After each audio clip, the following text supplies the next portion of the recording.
മക്കളെ. അവിടെ നിക്കടി. വാ മക്കളെ. ഇതുങ്ങളെ പറ്റി വല്ല വിചാരം ഉണ്ടായിരുന്നെങ്കിൽ ഇത്ര വൃത്തിയോട് കാണിക്കായിരുന്നോ? മൂത്ത് നരച്ച് മൂക്കി പല്ല് വന്നപ്പോഴാ ഒരു കല്യാണാലോചന. എന്താ ഇതൊക്കെ പിള്ളേർ നിൽക്കുമ്പോ പറയേണ്ട കാര്യങ്ങളാണോ? കേക്കട്ടെ, പിള്ളേരും കേക്കട്ടെ അപ്പൂപ്പന്റെ വിശേഷങ്ങള്. ഇവര് വളർന്നു വരിക. ഇന്നോ നാളെ കെട്ടിച്ചു വിടേണ്ടതാ. ഇക്കണക്കിന് ഇതുങ്ങൾക്ക് കൊള്ളാവുന്ന വീട്ടിൽ നിന്ന് ഒരു ആലോചന വരുമോ? ബാക്കിയുള്ളവർക്ക് പുറത്തിറങ്ങി നടക്കാൻ പറ്റുമോ? കണ്ട അവളുമാര് സ്വത്തും വീട് മോഹിച്ച് കണ്ണിറുക്കി കാണിച്ചപ്പോ അച്ഛനങ്ങ് മയങ്ങിപ്പോയല്ലേ? ഒരു കാര്യം ഞാൻ പറഞ്ഞേക്കാം, എന്റെ കുഞ്ഞുങ്ങൾ കൂടി അവകാശപ്പെട്ടതായി കാണുന്നതൊക്കെ. എന്റെ കൊക്കിന് ജീവനുണ്ടെങ്കിൽ അച്ഛന്റെ മോന്റെ പ്ലാൻ നടക്കാൻ പോകുന്നില്ല.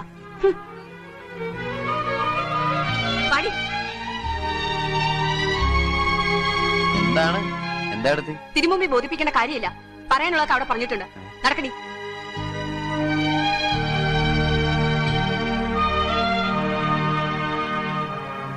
എന്താച്ചാ? ഏയ് ഒന്നുമില്ല. അല്ല ഈ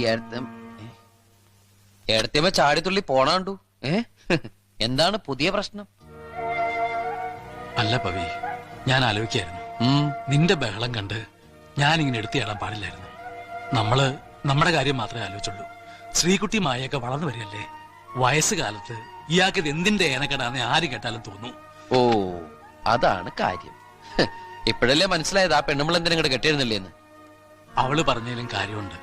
പെമ്മക്കളുള്ള ഒരമ്മയുടെ സ്ഥാനത്ത് ചിന്തിക്കുമ്പോ ആരായാലും അങ്ങനെ പറയൂ. എന്നാൽ ഈ കാര്യത്തില് ആരും അഭിപ്രായം പറയണ്ട. നമ്മൾ തീരുമാനിച്ച പോലെ തന്നെ നടത്തും. അങ്ങനെ തീരുമാനിക്കാൻ വരട്ടെ.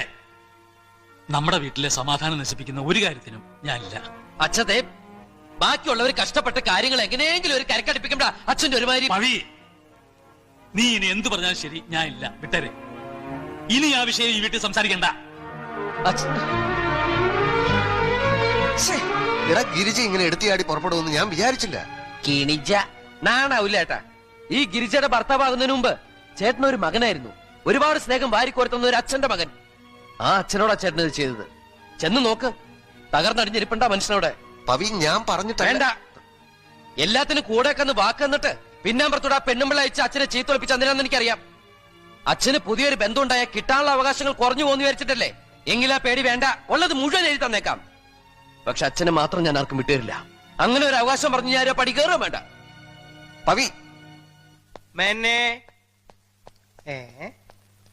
ഓ, പടത്തിലെ പെണ്ണിന്റെ വരെ കല്യാണായി. എന്തടാ വേണ്ട? ആയ് കള്ളം കിടന്ന് ഉറങ്ങ.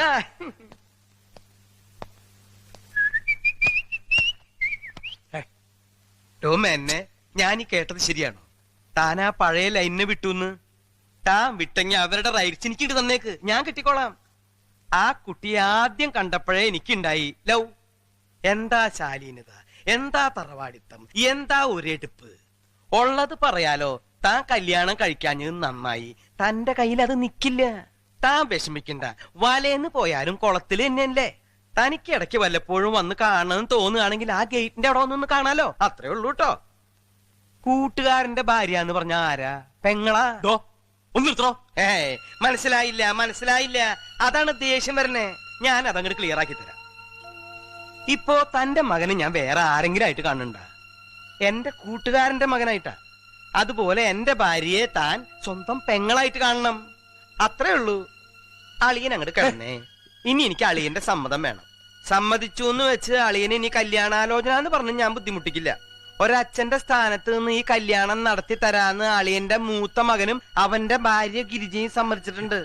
അളിയ ഒന്ന് സമ്മതിച്ചാ മാത്രം മതി. ഒന്ന് സമ്മതിച്ചു ഒന്ന് പറയാ അളിയ. ഒരു അത്യാവശ്യമായിട്ടല്ലേ. അത് മതി അളിയ, അത് മതി. ദേ, ഈ കല്യാണത്തിന് പാരിതോഷികമായിട്ട് എനിക്കും ടീച്ചർക്ക് ഉണ്ടാവണ ആദ്യത്തെ കുട്ടിയെ ഞാൻ എങ്ങനെ കൊണ്ടുവന്ന് നടയിരുത്തും.